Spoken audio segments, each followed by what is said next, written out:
Welcome again. Welcome back to the channel, Life with Jennifer JM. I'm your girl Auntie Jen, and my viewers, my friend, and my subscriber. I just want to share some little things with you. Oh no. I want to listen to this lady from Upper St Thomas. We are talking about how the people that sell out the PMP and pick up the JLP, and it's the worst thing they could have ever done to people.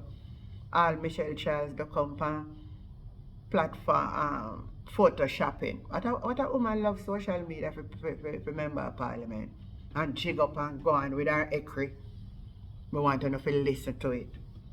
Me also want to know if you listen to Andre Haughton giving details about them labor right run out about Finsac and the reason why they can't release it.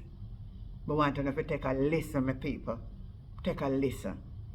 Take a listen. Listen to this.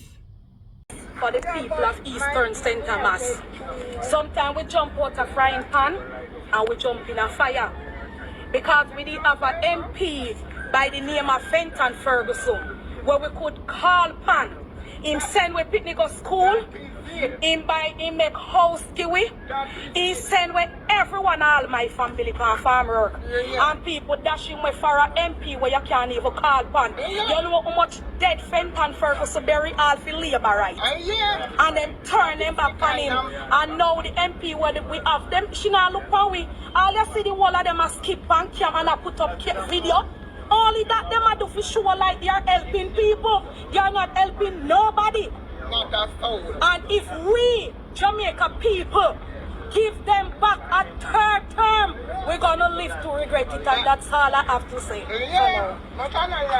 1988 Gilbert came, and prior to Gilbert coming, because they tried to hold on to the value of the dollar so much, our reserves, which is what we use to purchase foreign goods, the US reserves that we have went into negative.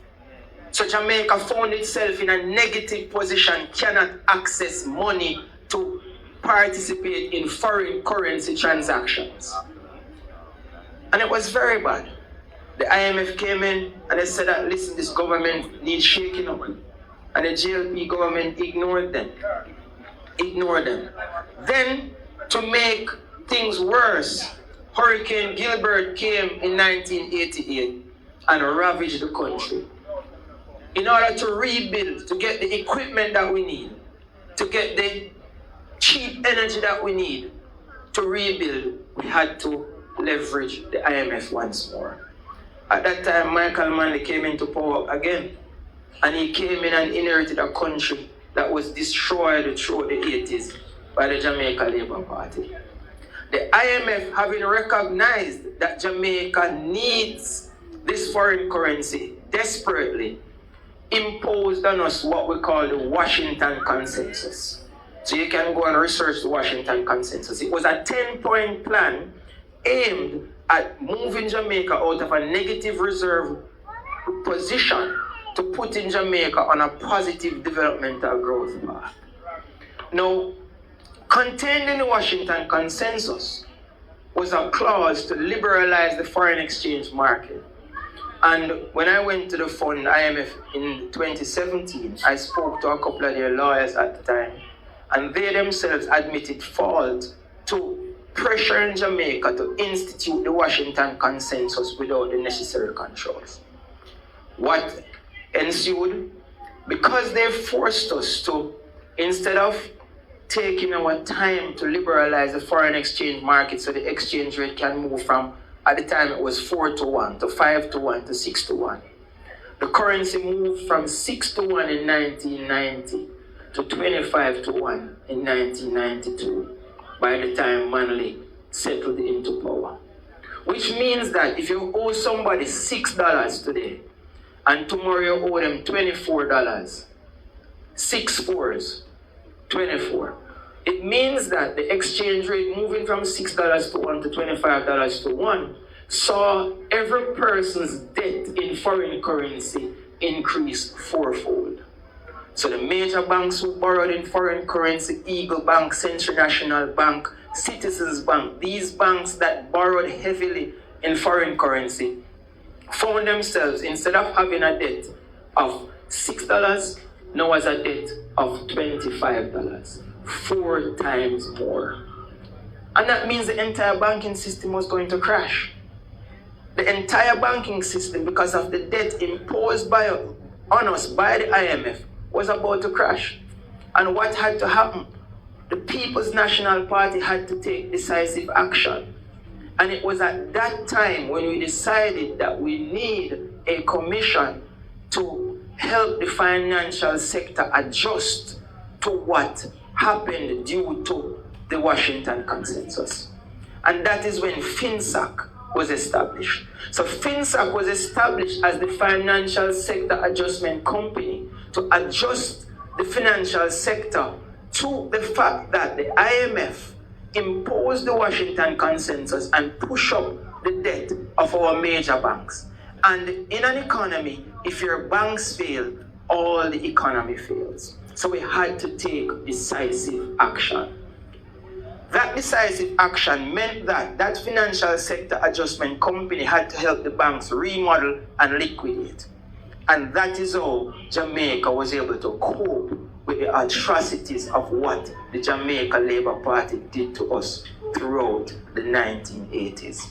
So when you hear them speak about Finsac and they want the Finsac report, the Finsac report is no indictment on us. It is an indictment on the Jamaica Labour Party who pushed the country in the position that we found ourselves in by the early 1990s. That's why they won't publish it. And that is why, that is why they won't publish it. Because they know that they only can put a mirage in front of your face. That it is the People's National Party who, yes, instituted Finsac, but why? The why has to come before what exactly was done. And that is why we cannot get the Finsac report. Throughout the 90s, Percival James Patterson took over for Michael Manley because, as you know, circumstances. And Percival James Patterson was one of the best leaders we saw as it relates to infrastructural development, as it relates to breaking down monopolies and oligopolies that existed to stifle the growth of the average Jamaican. Black Man Time Now was the slogan because he believed in the power of you, not the power of a few rich people or the power of a few people, but the power of each and every Jamaican, where you are, how you are. He wanted you to have better, not just for yourself, but for your children and your children's children. Over 17 schools he built up to now. Andrew Wellness now built one. How dare he compare himself to the great one? How dare he? The highway from Portland to Westmoreland, also the highway from Kingston to St. Ann, envisioned, instituted the blueprint by Percival James Patterson. I can remember one Christmas night in some of viewers, my friend and my subscriber, want to hear it for themselves. I like how Andre Haughton come out and spoke about.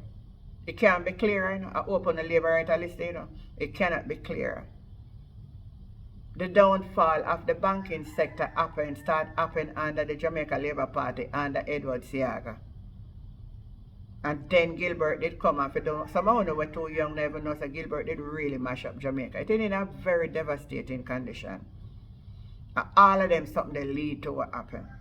And the PNP have to come back, can revive. The PNP always revive back the place, you know. We are not talking about a labor right. Labor right do what? Labor right doing what? What not talk say? What are they talking about? Are the People's National Party are the savior? Because right now the country now go good. So now me all understand that when I come out and I talk about the crime thing with the meeting with the Prime Minister and Rubio talking about no crime I go down. So that's why some of the crime is under investigated and documented and I come out and I suppress it for election and I suppress it for the tourism. So the Jamaica people don't even know the real truth. Me know so not tell the truth, and I'm telling you already. So I don't believe nothing I want to say or do. Because I'm not truthful and I'm not honest. And you in your own conscience know that too. So I release the Finsac thing, man. And I hope everybody take warning from the woman out of St. Thomas. We could have never dare for make them get in a third term. Yeah. It not happen. So my viewers, my friend and my subscriber, tell me one thing. Like, share and subscribe to the channel Life with Jennifer JM, and the conversation continues. I'm your girl Auntie Jen. Catch you the next time. Bye.